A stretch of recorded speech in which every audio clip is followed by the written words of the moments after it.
Ano bang pumasok dyan sa utak mo at nagtatrabaho ka, ha? Kulang bang binibigay ko sa'yo? Namin? Ng kuya mo? Ma, tama na. Hindi naman sa ganun, Nay. Gusto ko lang po maging independent.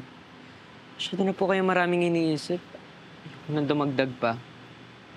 Kaya kapag nakapag-ipon po ako pagdating sa college, gusto ko po magrenta sarili kong space or apartment. College? Hindi ka pa nga tapos ng high school. Paano ka makakapagtapos kung hindi ka pumapasok? Hindi po ako nagpapabaya, Ma. Umabsent po ako ng klase pero pag exam naman po, doble-doble aral ako para di bumagsak. Alam mo to. Nung isang araw lang, Ma.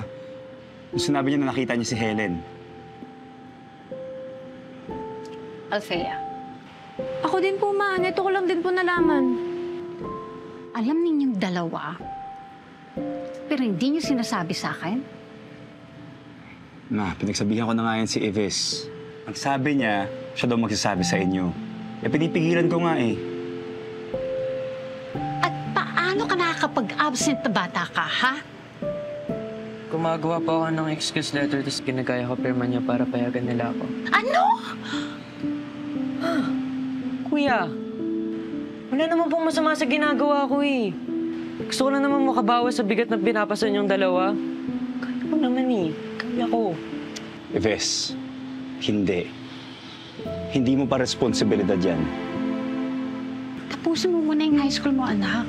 Bago ka magtrabaho, makinig ka sa amin ng kuya mo.